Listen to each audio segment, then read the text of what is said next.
ಈ ವಿಡಿಯೋನ 4 ಜನ ನೋಡಿದ್ರು ಸಾರ್ಥಕ ಅನ್ಸ್ಕೊಳ್ಳುತ್ತೆ. ನಮ್ಮ ಕರ್ನಾಟಕದಲ್ಲಿ 2014ರಿಂದ 2025 ತನಕ ಸುಮಾರು 10,461 ಜನ ರೈತರು ಮಾಡ್ಕೊಂಡಿದ್ದಾರೆ.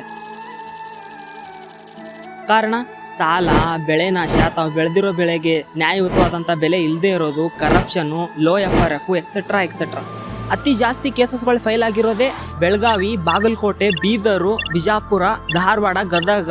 Most of the Uttara Karnataka ಜಿಲ್ಲೆಗಳೇ ಈ ಲಿಸ್ಟಲ್ಲಿ ಇರೋದು. ಮೊನ್ನೆ ನಡೀತಲ್ಲ ಕಬ್ಬಿನ ಬೆಲೆ ರಿಲೇಟೆಡ್ ಹೋರಾಟ, ಇದೇನು ಹೊಸದಲ್ಲ. ಇದಕ್ಕಿಂತ ಹಿಂದೆನೂ ನೂರಾರು ಹೋರಾಟಗಳು ನಡೆದಿವೆ.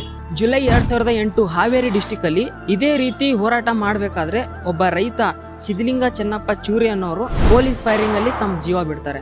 ನೆಕ್ಸ್ಟ್ ನವೆಂಬರ್ 13, 2016 ಬೆಳಗಾವಿ ಡಿಸ್ಟಿಕ್ ಅಲ್ಲಿ ವಿಠಲ್ ಅರ್ಬಾವಿ ಅನ್ನೋ ರೈತ he committed that to in front of legislature session.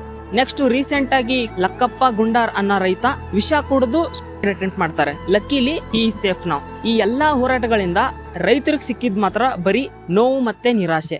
ನಿಮಗೆ ಇನ್ನೊಂದು ಮಾತು ನಾನು ಹೇಳಲೇಬೇಕು, ಇದೇನೋ ಸುಮ್ಮನೆ ಗಾಳಿಲಿ ಹೇಳ್ತಿಲ್ಲ. Mathematically I am telling, over 50% of sugar factory belongs to politicians. ಅವರು ರೈತರಿಂದ ರಾಕ್ ಹಬ್ಬನ ತಗೊಂಡು they use to produce a final products like sugar, citric acid, acetic acid, ethanol, biofuel, vinegar, bioplastic etcetera. That to very large scale in the market. ಇದರಲ್ಲೂ ಏನಾದರೂ politics ನಡೀತಿದ್ಯಾ? ನಾನು ಒಬ್ಬ ಉತ್ತರ ಕರ್ನಾಟಕದವನೇ. ನಾನು ನಿಮ್ಗೊಂದು ಮಾತು ಹೇಳ, ನಮ್ಮ ಉತ್ತರ ಕರ್ನಾಟಕ ಜನಕ್ಕೆ ಆಗ್ತಿರೋಷ್ಟು ಮೋಸ ಇನ್ಯಾರಿಗೂ ಆಗ್ತಿಲ್ಲ.